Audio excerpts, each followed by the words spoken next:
Hi, and welcome to another episode of Starship Gaming. Today we are going to talk about one of my personal favorites to play at Christmas time growing up. The Grinch for the Sony PlayStation 1. Now, I do plan to cover a few Christmas video games this year. Not sure which ones yet, but there will be a couple that I'll cover. But I probably am going to say right now, I think The Grinch for PS1 and, Dreamcast and whatever, is probably one of the ultimate Christmas games that you can play. So, to clarify, I'm kind of playing favorism here, mostly because, I collect PS1, I grew up with PS1. The game was actually first released for the Sega Dreamcast. It was released on Halloween Day. And not only that, there's also a Game Boy Color version, which I dabbled in a few times at a friend's house. And there's also a Microsoft Windows version of the game. The thing about this game, it is pretty challenging. Of course, it is a Konami game. It is pretty challenging. I was, how old was I when this game came out? I was 6, and I turned 7 while I was playing this game, if that says anything. Ironically, as of the recording of this video, it's my birthday, so I figured I was going to, share a game that I remember playing on my birthday. The thing about this game, though, I never owned it. I am still looking for a copy of it, but I have been able to play it a few times over the years. I used to rent it from Blockbuster Video. Story time. Okay. Let me set the stage for you. It is the Saturday after The Grinch came out, which I think was I forget. It was in November. I think it might have been the 17th or 18th. Anyway, it was a Saturday. And both of my parents had to work. So one of their friends took me to see The Grinch. It was actually the first movie as a child that I sat all the way through. Of course, a bunch of you saying, I grew up in the 70s or the 80s, and, I grew up in the 90s and the 2000s. So, but I was actually a gamer at a really young age. Let's just say I had a lot of experience. I was playing games as early as 1996, and I was thinking on what we would call the third level, while everyone else at my age was on, still getting on the first level, if that makes any sense. Anyway, November 2000, went to the movies, saw it, loved it. That night, went to my local mall, which no longer exists now. I mean, it kind of exists, but it's not an indoor mall anymore. It's a strip mall. So anyway, went to my local mall. I was what we would call hell-bent on finding anything Grinch. This was the case with most movies when I was young, for example, when I went to see Finding Nemo when I was younger, I was hell-bent on finding a Finding Nemo toy. Any kind, didn't matter what it was.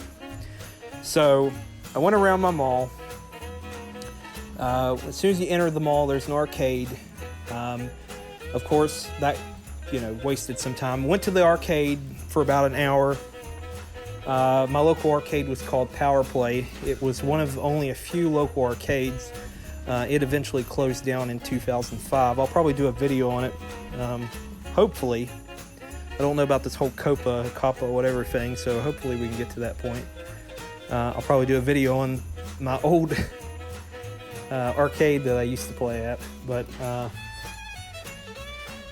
so anyway, I went there, wasted some time, went down the way there. We had a bookstore. Went to there. All they had was like the Grinch, Dr. Seuss book. That's pretty bad. How the Grinch Stole Christmas by Dr. Seuss. That was what it's called, not just the Grinch. Already had the book, so I didn't need it. Went down the way. They had a Dollar Tree inside the mall. That was, I went there, nothing Grinch. Actually, I think there was. I found a candy there, like a Reese candy dispenser, and it had like a little Grinch figure with Max on the top of it, which I still have that to this day. It's in my Christmas ornaments. It sits on my Christmas tree, like to this very day, so I still have that. We're getting way off topic, I think, so I'm going to try to wrap this up as easily as I can and still make the story interesting. Anyway, after that, I went down the hall of the mall, and I went to my KB Toys location that I frequented when I was a child. And I looked up on their wall, and I saw they had a copy of The Grinch for PlayStation 1. So I was telling my parents' friend, I'm like, oh, you got to give me that. I'll pay you back or something. I'll give you, and they go, well, we can't get that. I have to talk to your parents. And,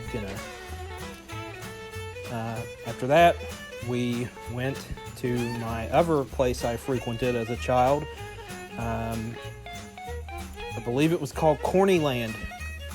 Corny. Not it was a corn dog place called Cornyland. And went there, ate, still got the Grinch thing in my system. So we go down the hall, nothing. There's a Radio Shack in there. There was a women's clothing store called Deb's or something. Then we get to the very end of the hall, and there's an Ames department store. Used to be a Hills. We go in there. I go immediately to the toy section. No Grinch toys.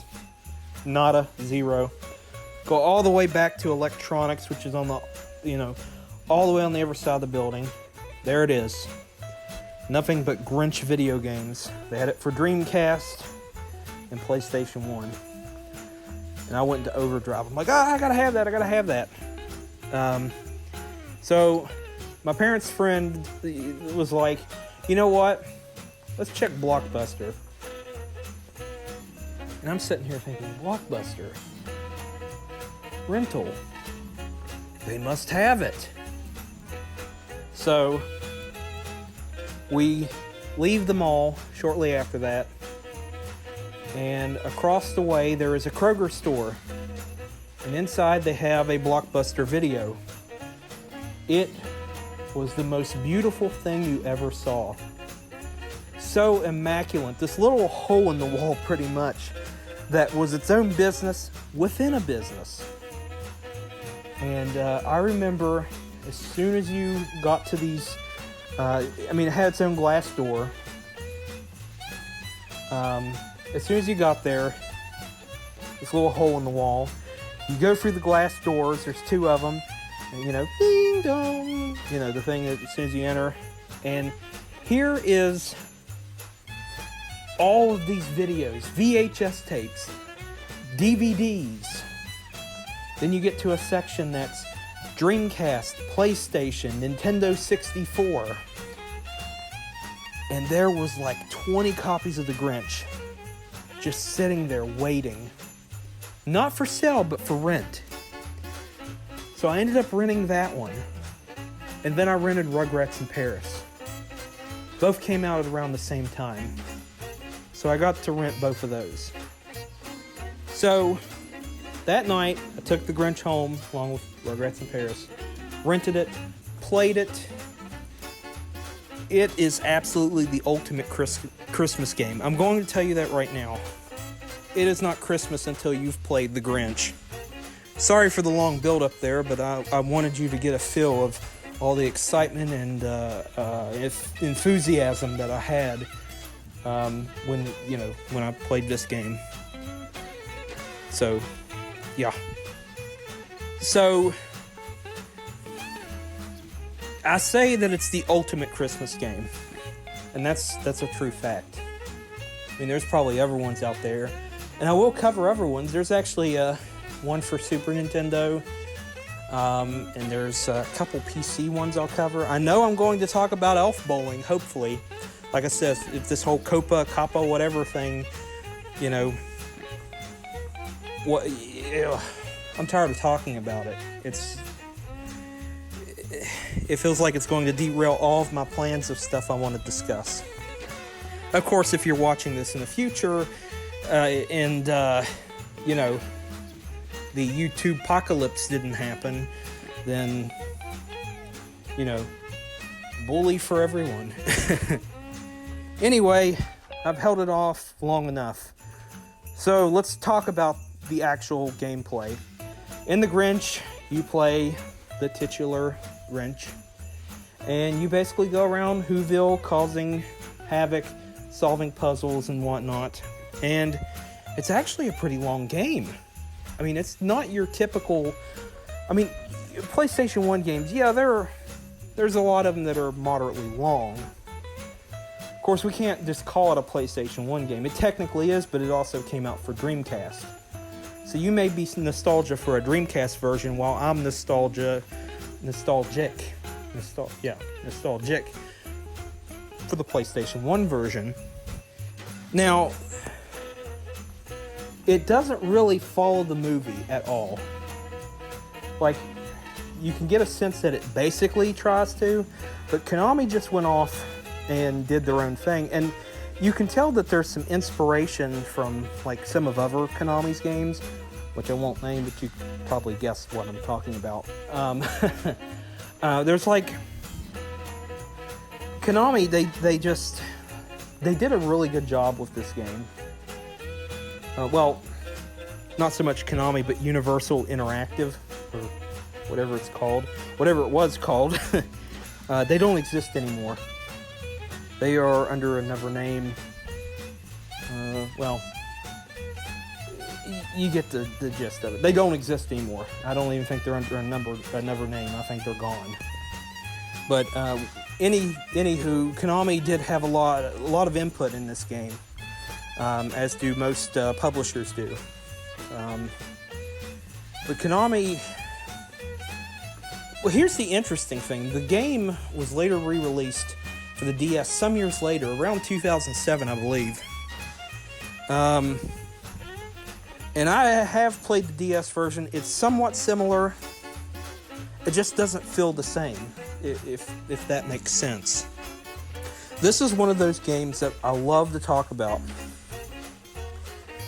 And it's for nostalgic reasons, but it was also one of the first games that I actually tried to take my time with this one. I think I rented it from that Blockbuster. Probably about 9 times just to beat it. I forget how many days you could rent a game back then. I think it might have been 3 days, maybe. I can't really remember. It's been that long. Of course, I haven't actually rented from a Blockbuster since at least 2003. Moved on to like Movie Gallery, Hollywood Video, and whatnot. Of course, there aren't any video stores in my area. Somebody said in some areas there's like Family Video or something it's called that still exists. Which I think that's good and all, but, we're off topic again. But why The Grinch, the game, is the ultimate Christmas video game is